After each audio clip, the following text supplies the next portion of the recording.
Ayer les comentábamos en la columna de opinión del Nordestino, disponible a través de noticiero9.com.ar, vinculada a la visita presidencial de Javier Milei hace poco menos de 3 semanas. El objetivo, obviamente, participar del del Foro de Economía Regional del Club de la Libertad, pero también relanzando su gobierno. Y vamos a ver si esto es una casualidad o una con causalidad de la realidad. Exactamente, y es por eso que estamos en contacto con nuestro analista político, que siempre tiene la gentileza de dialogar con nosotros, Alberto Meina Méndez. ¿Cómo le va? Muy buenas tardes. José y Denis, los saludamos. ¿Qué tal, José? ¿Qué tal, Denis? Gracias por la invitación. Como siempre, un gusto estar en contacto con ustedes. Por favor, Alberto, un placer. Bueno, ya ha pasado varios días de la visita del presidente Javier Milei. ¿Qué ha dejado esta visita y estos anuncios, sobre todo vinculado a la actividad comercial internacional?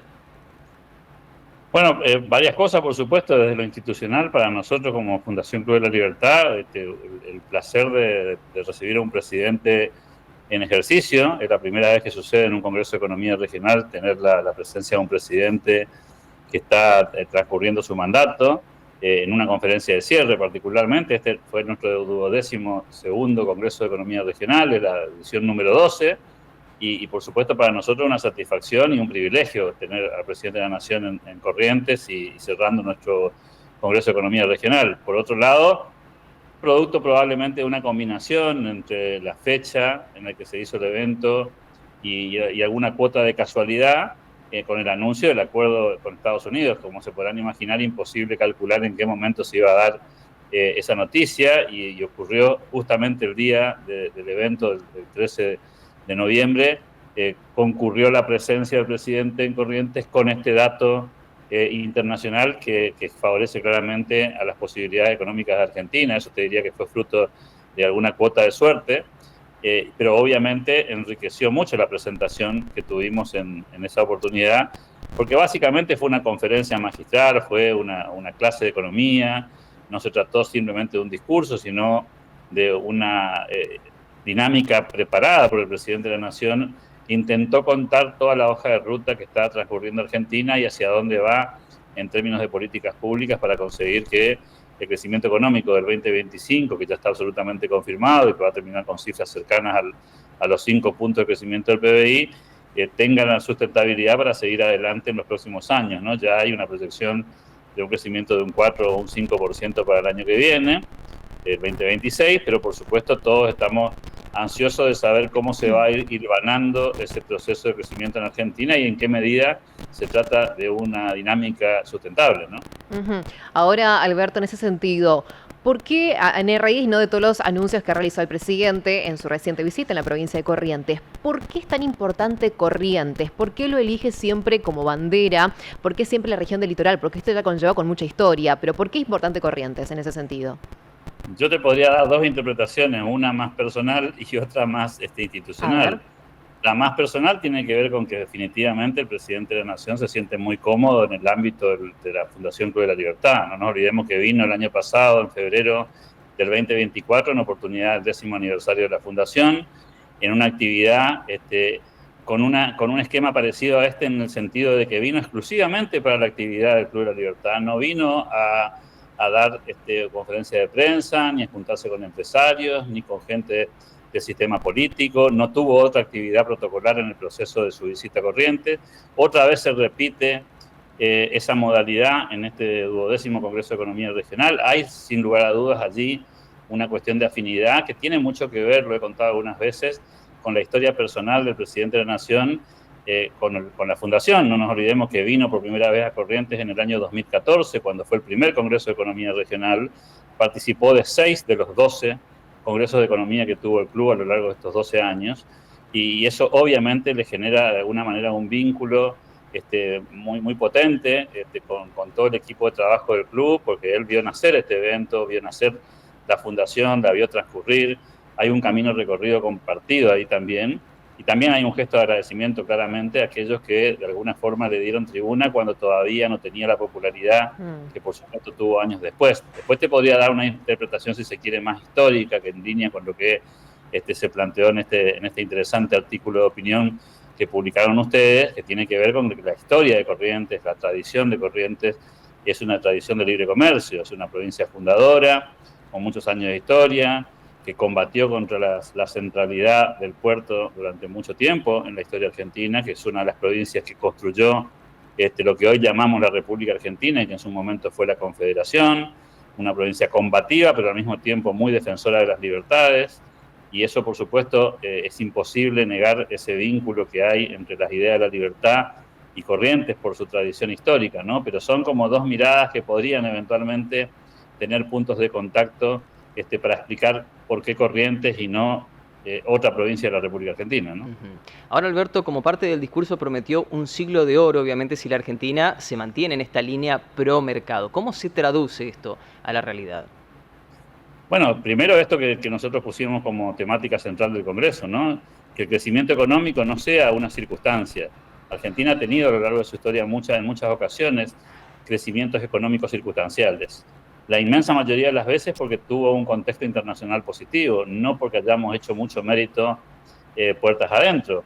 Cuando subieron los precios de los commodities en el mundo, Argentina era exportador de commodities, obviamente eso nos benefició y por supuesto aprovechamos aquel tiempo para que Argentina se reacomode, pero también cada vez que hay una crisis económica internacional, Argentina recibe los cachetazos de esas embestidas en cualquier lugar del mundo, ¿no? Lo vivimos en los 90, lo vivimos en los 80, lo vivimos a principios del siglo, y básicamente la discusión es cómo hacer para crecer sostenidamente, no para crecer un año de vez en cuando, sino cómo acumular años de crecimiento. Los países que han progresado en el mundo son países que han logrado sostener su crecimiento económico durante al menos 2 décadas.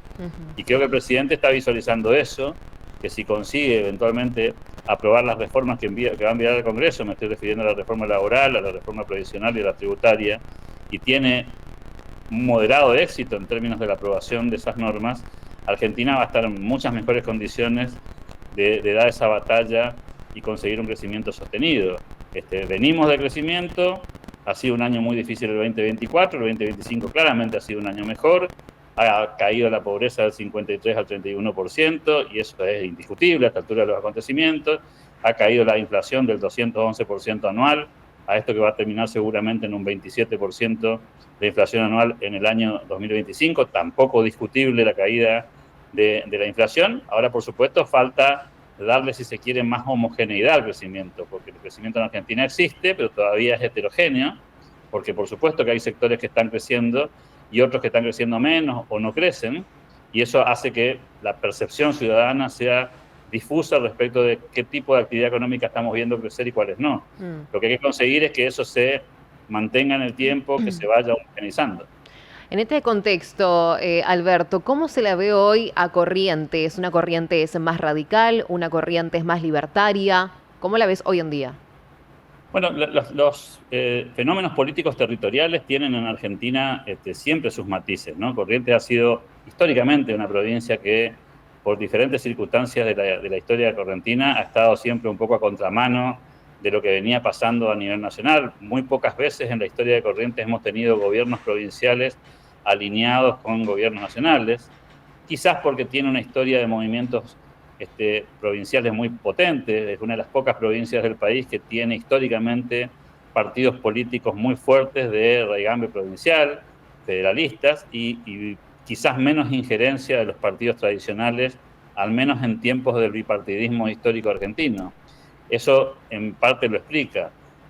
Cuando vos mirás el resultado de las elecciones, vas a ver que en la elección provincial del 31 de agosto en Corrientes ganó el oficialismo provincial con una cifra muy contundente, más del 52% de los votos, y eso demostró mucha potencia territorial. Pero cuando fuimos a la elección nacional nos encontramos con otro mapa, donde ya había más paridad de tercios, donde el gobierno provincial sí ganó por una diferencia obviamente mucho más exigua. Obviamente son contextos distintos, elecciones distintas, y para contestar tu pregunta quizás habría que preguntarse dónde nos paramos, ¿no? Si nos paramos desde una mirada nacional, quizás se empieza a poner más libertaria. Si lo miramos desde un punto de vista más provincial, todavía tiene la inercia de los movimientos provinciales territoriales. Y entonces conviven las dos lecturas, si se quiere.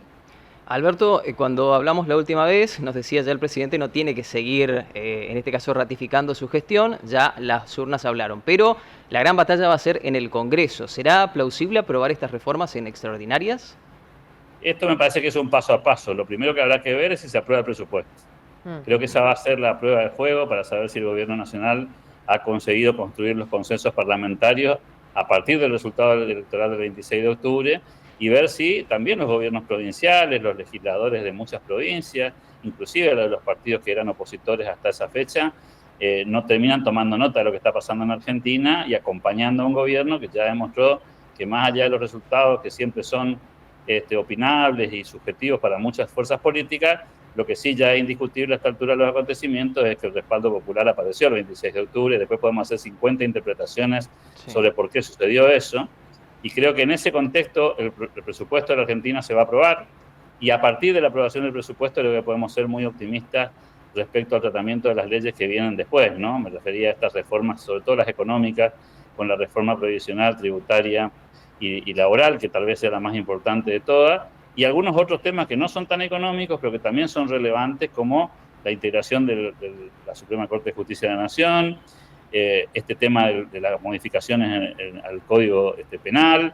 Creo que lo que se viene por delante es una discusión parlamentaria. Vamos a tener un verano muy movido, probablemente en extraordinarias, y también una sesión ordinaria a partir del 1 de marzo con una temática que la agenda va a ser la agenda del Gobierno Nacional, y habrá que ver la oposición cómo juega en esto, ¿no? ¿Qué capacidad tiene para acompañar a lo que la gente está demandando, ¿no? Porque la sociedad lo que quiere es que el país progrese, independientemente de quién gobierna, y bueno, a veces la política no tiene los mismos intereses. ¿Y logrará el apoyo Milei con los gobernadores? Porque este último tiempo no tuvo una buena relación, fue a poquito construyendo. Ahora Santilli anda viajando, va a tener una reunión con el gobernador de Misiones, Pasalacqua, para de alguna manera afianzar esta relación. Ahora, ¿Milei va a poder afianzar esa relación con los gobernadores? Hay una foto que fue la del jueves siguiente a la elección del 26 de octubre, ustedes recordarán, si no tengo mala memoria, 30 de octubre. En esa foto del jueves siguiente a la elección, había 20 gobernadores sentados a la mesa con el presidente de la Nación. 20 de los 20 invitados, dicho sea de paso, ¿no? Es decir, los otros 4 no estaban porque ni siquiera fueron convocados.